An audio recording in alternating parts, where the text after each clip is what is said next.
ओम शांति। 1 दिसंबर 2023 के ईश्वरीय महावाक्य। पहले सुनते हैं मुरली के मुख्य पॉइंट्स। बाबा ने कहा, सिर्फ तुम बच्चे ही जानते हो कि इस पाठशाला में आने से प्रत्यक्ष फल की प्राप्ति होती है। इस पढ़ाई से ही तुम भविष्य में देवी देवता बनेंगे। यह एक एक रत्न लाखों की मिल्कियत है, तो जीते जी बाप का बन उनके गले का हार बनना चाहिए। उनकी याद में लवलीन हो जाना है।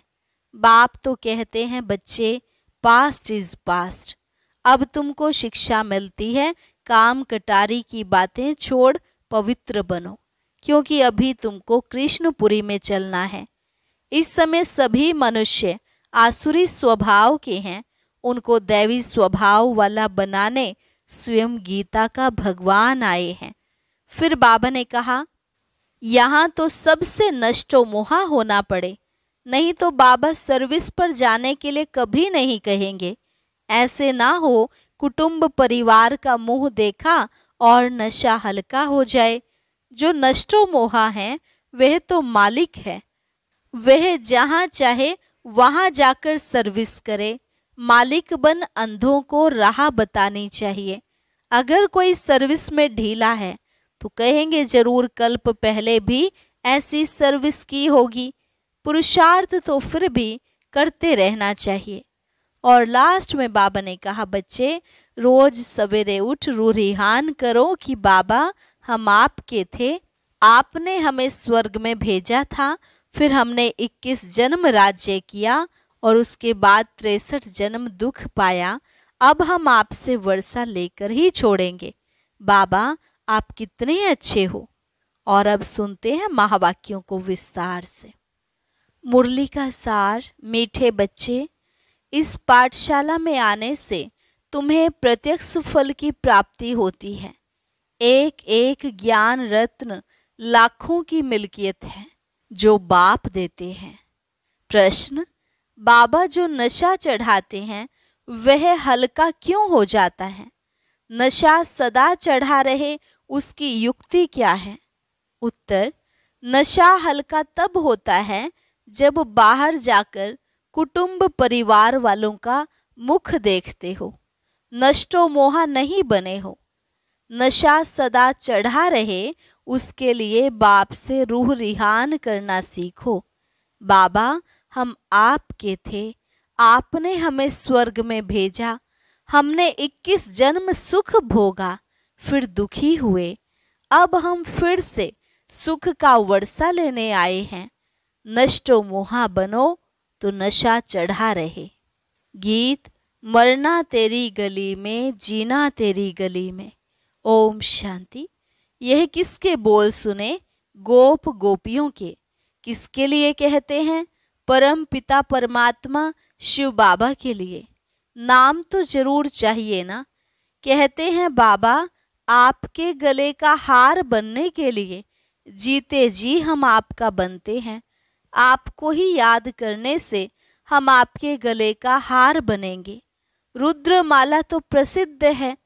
बाप ने समझाया है, सब आत्माएं रुद्र की माला हैं। यह रूहानी झाड़ है। वह है जीनोलॉजिकल मनुष्यों का झाड़, यह है आत्माओं का झाड़। झाड़ में भी सेक्शन है, देवी देवताओं का सेक्शन, इस्लामियों का सेक्शन, बौद्धियों का सेक्शन। यह बातें और कोई समझा नहीं सकते। गीता का भगवान ही सुनाते हैं, वही जन्म मरण रहित है, उनको अजन्मा नहीं कह सकते। सिर्फ जन्म मरण में आने वाला नहीं है, उनका स्थूल व सूक्ष्म शरीर नहीं है। मंदिरों में भी शिवलिंग को ही पूजते हैं, उनको ही परमात्मा कहते हैं। देवताओं के आगे ही जाकर महिमा गाते हैं। ब्रह्मा परमात्मा नमः कभी नहीं कहेंगे, शिव को ही हमेशा परमात्मा समझते हैं। शिव परमात्मा नमः कहेंगे। वह है मूल वतन, वह सूक्ष्म वतन और यह है स्थूल वतन। अभी तुम बच्चे जानते हो कि यहाँ वह ज्ञान नहीं कि परमात्मा सर्वव्यापी है। यदि इनमें भी परमात्मा हो तो फिर इनको परमात्मा नमः कहा जाए। शरीर में होते परमात्मा न मैं नहीं कहते, वास्तव में अक्षर ही है महान आत्मा, पुण्य आत्मा, पाप आत्मा। महान परमात्मा नहीं कहा जाता। पुण्य परमात्मा व पाप परमात्मा अक्षर भी नहीं है। यह तो समझने की बातें हैं ना। सिर्फ तुम बच्चे ही जानते हो कि इस पाठशाला में आने से प्रत्यक्ष फल देने वाली प्राप्ति होती है। इस पढ़ाई से हम भविष्य में देवी देवता बनेंगे और कोई ऐसा कह नहीं सकते। मनुष्य से देवता तो तुम बनते हो। देवताओं में प्रसिद्ध है लक्ष्मी नारायण। इसमें सत्यनारायण की कथा कहते हैं। नारायण के साथ लक्ष्मी तो जरूर होगी। सत्य राम की कथा नहीं कहते, सत्यनारायण की कथा कहते हैं। अच्छा, उससे क्या होगा? नर से नारायण बनेंगे। बैरिस्टर द्वारा बैरिस्टर की कथा सुन बैरिस्टर बनेंगे। यहाँ तुम आते ही हो भविष्य 21 जन्मों की प्राप्ति के लिए। भविष्य 21 जन्मों की प्राप्ति भी तब होती है जब संगम युग होता है। तुम जानते हो हम आए हैं बाप से सतयुगी राजधानी का वर्षा लेने, लेकिन पहले तो यह पक्का निश्चय चाहिए कि शिव बाबा हमारा बाबा है, इस ब्रह्मा का भी वह बाबा है, तो बीके का दादा हुआ। यह बाप कहते हैं यह मेरी प्रॉपर्टी नहीं है, दादा की प्रॉपर्टी तुमको मिलती है। शिव बाबा के पास ज्ञान रत्नों का धन है। एक एक रत्न लाखों की मिल्कियत है। इसकी कीमत इतनी भारी है जो 21 जन्म के लिए राज्य भाग्य कोई के स्वप्न में भी नहीं होगा। लक्ष्मी नारायण आदि की पूजा तो भल करते आए हैं, परंतु यह किसको पता नहीं कि इन्होंने यह पद कैसे पाया। सतयुग की आयु लाखों वर्ष कह दी है, इसलिए कुछ समझ नहीं सकते हैं। अभी तुम जानते हो उन्हों को राज्य किए 5000 वर्ष हुए। फिर एक संवत से शुरू हुई कहानी कही जाती है। लॉन्ग लॉन्ग अगो इस भारत में ही लक्ष्मी नारायण का राज्य था। भारत को बहिस स्वर्ग कहा जाता है। ये किसकी बुद्धि में नहीं है। अभी तुम बच्चे जानते हो कि कल्प की आयु ही 5000 वर्ष है। इन शास्त्रों में जो लिखा है ये सब भी ड्रामा में नूंद है। इन्हें सुनने से परिणाम कुछ भी नहीं निकला। कितने साधमाने करते हैं। जगत अम्बा है तो एक ही, परंतु उनकी मूर्तियां कितनी बनाते हैं। तो जगत अम्बा सरस्वती ब्रह्मा की बेटी है, बाकी 8-10 भुजाएं तो है नहीं। बाप कहते हैं ये सब भक्ति मार्ग की बड़ी सामग्री है। ज्ञान में तो यह कुछ नहीं है। चुप रहना है, बाप को याद करना है। ऐसी बहुत बच्चियां हैं जिन्होंने कभी देखा भी नहीं। लिखते हैं बाबा आप हमको पहचानते नहीं हो, लेकिन मैं अच्छी रीति जानती हूँ आप वही बाबा हो। हम आपसे वर्षा लेकर ही छोड़ेंगे। घर बैठे भी बहुतों को साक्षात्कार होते हैं। भल साक्षात्कार ना भी हो तो भी लिखती रहती हैं। याद में एकदम लवलीन हो जाती हैं। बाप ही सदगति दाता है, उनको कितना प्यार करना चाहिए। माँ बाप से बच्चे एकदम लिपट जाते हैं, क्योंकि माँ बाप बच्चों को सुख देते हैं। लेकिन आजकल के माँ बाप कोई सुख नहीं देते और ही विकारों में फंसा देते हैं। बाप कहते हैं पास्ट इज पास्ट। अब तुमको शिक्षा मिलती है बच्चे, काम कटारी की बातें छोड़ पवित्र बनो, क्योंकि अभी तुम्हें कृष्णपुरी में चलना है। श्री कृष्ण का राज्य है ही सतयुग में। मनुष्यों ने श्री कृष्ण को द्वापर में दिखा दिया है। ऐसे थोड़े ही सतयुग का प्रिंस द्वापर में आकर गीता सुनाएंगे। उनको तो श्री नारायण बन सतयुग में राज्य करना है। भगवान उवाच इस समय सभी मनुष्य मात्र आसुरी स्वभाव वाले हैं। उनको दैवी स्वभाव वाला बनाने गीता का भगवान आते हैं। उस बाप के बदले बच्चे का नाम लिख दिया है, जिस बच्चे को फिर द्वापर में ले आए हैं। यह भी बड़ी भूल है।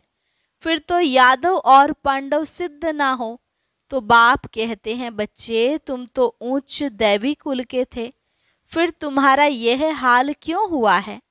अब फिर तुमको देवता बनाता हूँ। मनुष्य मनुष्य को स्वर्ग का राजा नहीं बना सकते। मनुष्य थोड़े ही स्वर्ग की स्थापना करेंगे। आत्मा को परमात्मा कहना कितनी बड़ी भूल है। सन्यासी तो मनुष्य से देवता बना न सके, यह तो बाप का ही काम है। आर्य समाजी बनाएंगे, क्रिश्चियन क्रिश्चियन बनाएंगे। ऐसे जिसके पास तुम जाएंगे वह वैसा ही बनाएंगे। देवता धर्म है ही सतयुग में, तो बाप को संगम पर आना पड़े। यह महाभारत युद्ध है। इस लड़ाई द्वारा ही तुम्हारी विजय होती है। विनाश के बाद फिर जय जयकार होती है। तुम तो जानते हो विनाश भी जरूर होने वाला है। आज कोई तख्त पर बैठा तो उनको उतारने में देरी थोड़े ही करते हैं। क्या इसको स्वर्ग कहेंगे? यह तो पूरा नर्क है। इसको स्वर्ग कहना तो भूल है। मनुष्य कितने दुखी हैं। आज कोई जन्मा तो खुशी सुख, और मरा तो दुख। यहाँ तो सबसे नष्टो मोहा होना पड़े, नहीं तो बाबा सर्विस पर जाने के लिए कभी नहीं कहेंगे। बाबा कहते हैं मैं तो नष्टो मोहा हूँ, किसी चीज में मोह क्यों रखूं? मैं कोई गृहस्थी थोड़े ही हूँ। तुम बच्चे जानते हो बरोबर इस भंभोर को आग लगनी है। विनाश में देरी थोड़े ही लगती है। तुम कहाँ भाषण करते हो तो समझाते हो कि आकर बेहद के बाप से वर्षा लो। हद के बाप से हद का वर्षा मिलता है। तुमने 63 जन्म इस नरक में लिए हैं, मैं 21 जन्म लिए तुमको स्वर्ग का वर्षा देने आया हूँ। अब रावण का वर्षा अच्छा या राम का? अगर रावण का अच्छा है तो उनको जलाते क्यों हो? शिव बाबा को कभी जलाते हो क्या? श्री कृष्ण को थोड़े ही जलाते हैं। वे तो हैं ही रावण संप्रदाय, विकार से पैदा होते हैं। यह है विशाल्य विषय सागर, वह है वाइसलेस शिवाल्य अमृत सागर। क्षीर सागर में विष्णु को दिखाते हैं ना। अब क्षीर का सागर थोड़े ही होता है, दूध तो गऊ से निकलता है। अब देखो कहते हैं कि ईश्वर सर्वव्यापी है, फिर अपने को शिवोहम कहते, क्योंकि खुद पवित्र रहते दूसरे को ऐसा थोड़े ही कहते तुम्हारे में ईश्वर है तुम्हारे में नहीं है, क्योंकि तुम पतित हो। आत्मा कहती है मैं अभी परम पिता परमात्मा द्वारा पावन बन रही हूँ, फिर पावन बन राज्य करेंगे। तुमने अनेक बार वर्षा लिया और गंवाया है। यह ड्रामा का चक्र बुद्धि में बैठ गया है। बाप समझाते हैं तुम सब पार्वतियां हो, मैं शिव हूँ। कथा आदि यहाँ की बात है। सूक्ष्म वतन में तो कथा आदि होती नहीं। अमर कथा तुमको सुनाते हैं अमरपुरी का मालिक बनाने। वह है अमर लोक, वहाँ तो सुख ही सुख है। मृत्यु लोक में तो आदि मध्य अंत दुख है। कितना अच्छी रीति समझाते हैं। जिन्होंने कल्प पहले बाप से वर्षा लिया था उन्हों का ही अब पुरुषार्थ चलता है। इस समय तक जो मिशनरी चलती है पहले भी इतनी चली थी। भल बाबा कहते हैं तुम सर्विस ठंडी करते हो, परंतु यह भी समझाते हैं कि कल्प पहले जो तुमने सर्विस की थी वही करते हो। पुरुषार्थ फिर भी करते रहना है। छोटे छोटे दीपकों को तूफान हिला देंगे। खिवैया तो सबका एक बाप ही है। कहावत भी है नैया मेरी पार लगाओ। ड्रामा की भावी ऐसी बनी हुई है, सब उस पुरानी दुनिया तरफ जा रहे हैं। यहाँ है थोड़े, तुम कितने थोड़े हो। भल पिछाड़ी में बहुत होंगे तो भी रात दिन का फर्क है। वह सारी रावण संप्रदाय है। बाप नशा तो बहुत चढ़ाते हैं, फिर बाहर कुटुंब परिवार का मुंह देखा तो नशा हल्का हो जाता है। ऐसा होना नहीं चाहिए। आत्माओं को कहा जाता है तुम बाप से रूह रिहान करो। बाबा हम आपके थे, आपने स्वर्ग में भेजा था। 21 जन्म राज्य किया, फिर 63 जन्म दुख पाया, अब हम आपसे वर्षा लेकर ही छोड़ेंगे। बाबा, आप कितने अच्छे हो, हम आपको आधा कल्प भूल गए थे। बाबा कहते, यह तो अनादि बना बनाया ड्रामा है। मेरी भी यह ड्यूटी है। मैं कल्प कल्प आकर तुम बच्चों को माया से लिबरेट कर ब्राह्मण बनाए सृष्टि के आदि मध्य अंत का राज सुनाता हूँ। मैं आता ही तब हूँ जब स्वर्ग बनाना है। तुम अब फरिश्ते बन रहे हो, प्योरिटी का भी साक्षात्कार कराते हैं। तुमको नष्टो मोहा भी बनना है। बाबा को अगर कोई कहते हैं बाबा हम सर्विस पर जाएं, तो बाबा कहेंगे अगर तुम नष्टो मोहा हो तो मालिक हो, जहाँ चाहो जाओ, मूंझते क्यों हो। मालिक हो, अंधों को राह बतानी है। नष्टो मोहा नहीं है तब पूछते हैं। नष्टो मोहा हो तो यह भागे, वह ठहर ना सके, बड़ी मंजिल है। बाप सर्विसेबल बच्चों पर कुर्बान जाते हैं। पहले नंबर में तो यह बाबा था ना। त्याग तो सब करते हैं, परंतु फिर भी इनका फर्स्ट नंबर है। बाबा कहते हैं देही अभिमानी बनो, अर्थात अपने को अशरीरी समझो। बेहद का बाप तुमको 21 जन्मों का वर्षा देते हैं। अच्छा, वह आए कैसे? लिखा भी हुआ है कि ब्रह्मा के मुख से रचना रचते हैं तो जरूर ब्रह्मा में ही आएंगे। ब्रह्मा को ही प्रजापिता कहा जाता है।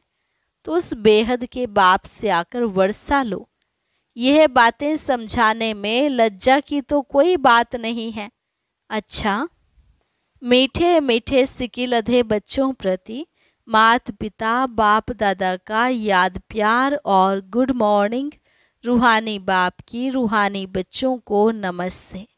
रूहानी बच्चों की रूहानी बाप दादा को नमस्ते नमस्ते, गुड मॉर्निंग। धारणा के लिए मुख्य सार। पहली पॉइंट, ब्रह्मा बाप समान त्याग में नंबर आगे जाना है। रुद्र के गले का हार बनने के लिए जीते जी बलिहार जाना है। सर्विसेबल बनने के लिए नष्टो मोहा बनना है। अंधों को राह बतानी है। वरदान, मन की खुशी द्वारा बीमारियों को दूर भगाने वाले एवर हेल्दी भव। मन की खुशी द्वारा बीमारियों को दूर भगाने वाले एवर हेल्दी भव। कहा जाता मन खुश तो जहान खुश। मन की बीमारी से शरीर भी पीला हो जाता है।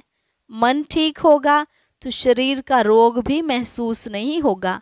चाहे शरीर बीमार भी हो तो भी मन दुरुस्त है, क्योंकि आपके पास खुशी की खुराक बहुत बढ़िया है। यह खुराक बीमारी को भगा देती है, भुला देती है। तो मन खुश, जहान खुश, जीवन खुश, इसलिए एवर हेल्दी हो। स्लोगन, समय के महत्व को जान लो तो सर्व खजानों से संपन्न बन जाएंगे। समय के महत्व को जान लो तो सर्व खजानों से संपन्न बन जाएंगे। अच्छा, ओम शांति। ग्रस्त में रहने वाले भाई बहनों के लिए एक ऐसी वीडियो तैयार की गई है जिसे सुनकर उन्हें बहुत मोटिवेशन मिलेगा और खास बंधन वाली माताओं को तो बहुत शक्ति मिलेगी। तो यह वीडियो कोई मिस ना करें। ऊपर दिए गए बॉक्स पर शीघ्र ही क्लिक करें।